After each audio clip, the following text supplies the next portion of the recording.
I'd like to pose to you a question. What do you do when you really want a superbike, but you can't deal with the uncomfortable riding position and bone-shattering suspension? Well, you buy a superbike.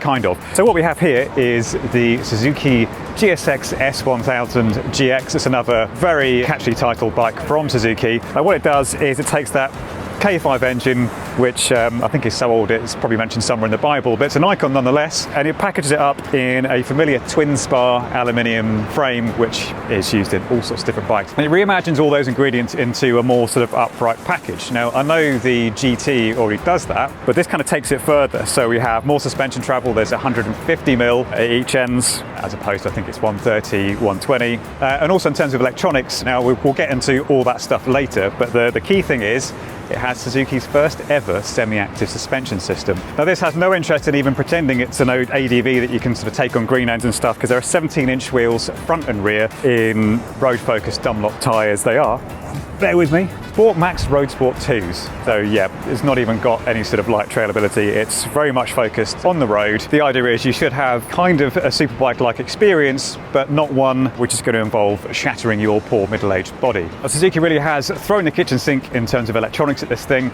The press release is 64 pages long. The key thing is semi-active suspension. That's a Suzuki first, and it works through all sorts of acronyms. There are so many of which I tried to remember them for this piece to camera and failed miserably. So let's cut to some voiceover.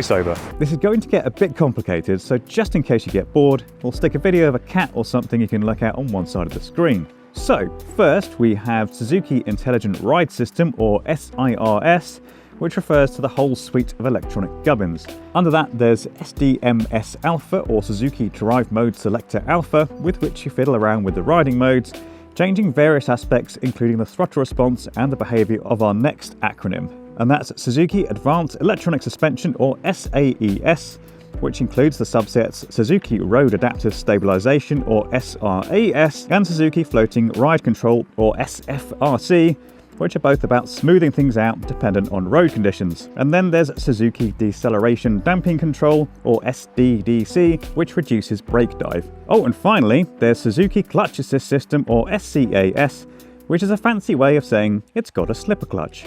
After all that, I think I need an aspirin and a lie down. So that's all the tech, but how does it work in practice? Well, we're here in Portugal to ride it and find out. So let's do that.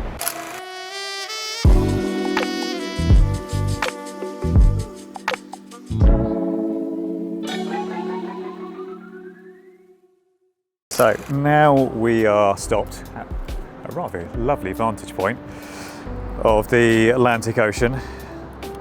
We'll have a quick run through of all the modes and whatnot. I'm currently without a gimbal, so do please excuse the potential slight wobbliness. So yeah, all of that complexity is kind of distilled into this, which actually keeps things fairly sensible. So you can adjust all the preload settings here. So this is rider and luggage, rider and pillion, or how we had it set to begin with, which was just automatic, which should just sense if someone leaps on the back.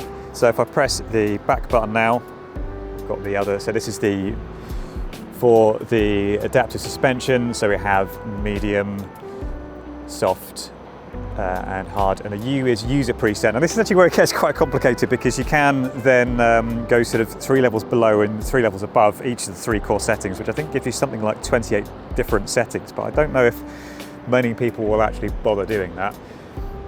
And yeah, as on many other Suzukis, we have the SDMS, that's A, B and C. A for quite aggressive throttle, B for somewhere in the middle, which is actually quite a nice place to be, and then C for soft, which is good if it's raining. And then in terms of the traction control over here, see we go all the way from 1 up to 7. Now if we look at the sub-menu, so you press and hold OK, just there. And then yeah, here is where we can sort of delve into even more detail, but like I said, I don't know how many people are actually going to go into that much. And then yeah, all the settings are in there as well. So these are the panniers. They are an accessory. Yeah, you don't get them as standard. This is a little bit disappointing actually. As we saw on the V-Strom 800 RE the other week, this screen cannot be adjusted on the fly. It's 4 Allen bolts. You can see the other 2 positions there under these little plugs. And if you take a look under here, in that gold canister there is a motor, and that's what Fiddles with the automatic preload. Yeah, I'm going to try and fiddle about with the preload and see if you can actually see anything happening. You can hear stuff happening.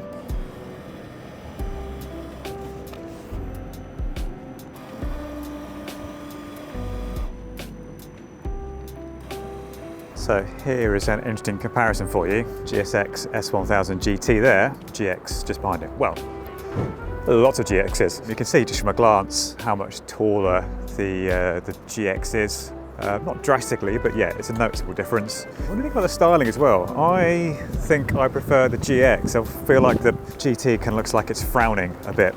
How do you want to tour? Do you want to be kind of down and a bit sporty or up and more adventure-y? Choice is yours, but obviously if you choose the more upright way, you get yeah, all kinds of tech and yeah, more suspension travel. You can see as well there, that's what 150 mm of travel looks like, and that's what more like 130 looks like.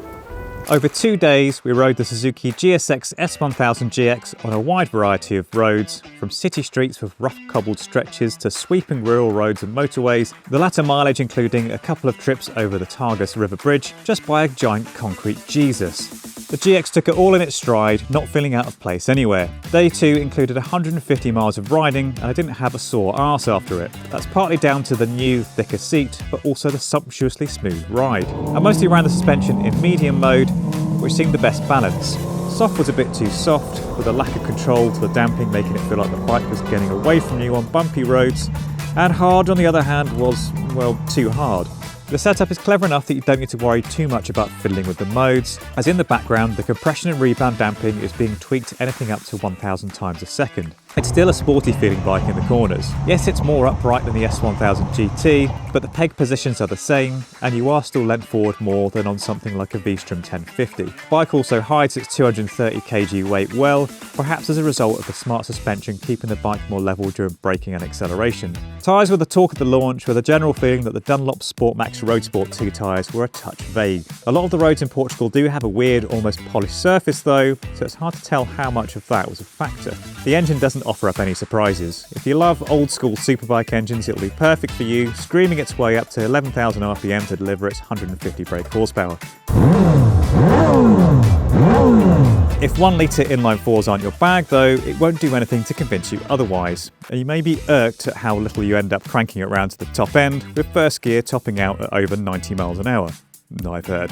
When you aren't chasing that lofty red line, it's possible to clock 45.5 mpg, a slight reduction compared to the GT, probably because there's a more upright dude or lady sitting on it. If you ride gently enough, you might just be able to eke out 200 miles from a 19 litre fuel tank. With the riding concluded, all that's left to do is eat a pastel de nata, Portugal's best pastry, and sum up the bike.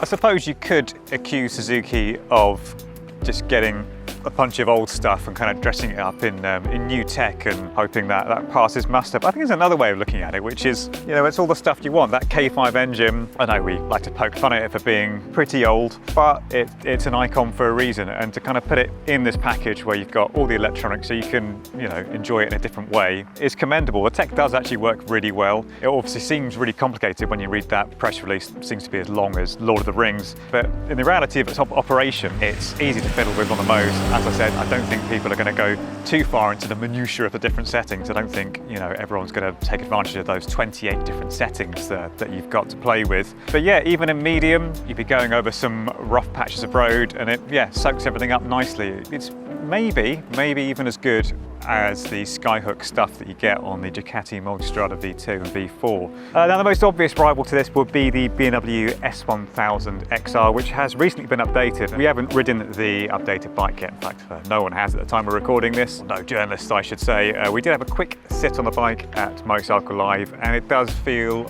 a bit more premium than this. You've got, you know, the menus in the TFT are more special. I think the material finishings, the use of materials is better, but you are paying a lot more money for all that. This is where this bike comes really into its own, is value. So it's £14,500, which is already about £1,000 cheaper than the BMW, but you get everything. It comes with the up and down quick shifter, it comes with the clever suspension, it comes with cruise control, it comes with all the toys you might want. Now we had a bit of a play in the configurator, speccing an XR to about the same level, and it came out as multiple thousands of pounds more. more. But where this bike maybe doesn't do so well is just a bit of personality. It's maybe lacking in that regard. I think it's very much a pragmatic choice. If you want a consummate touring machine to take you to the south of France and give yourself an enjoyable time when you get there, then this ticks all the boxes for, you know, really not a lot of money at all. But there are other bikes which might excite you a bit more at the other end, but then they're going to cost you more. So it's very much a head rather than heart bike, this. Maybe that's not such a bad thing. If you're a pragmatist when it comes to riding, then look this one up.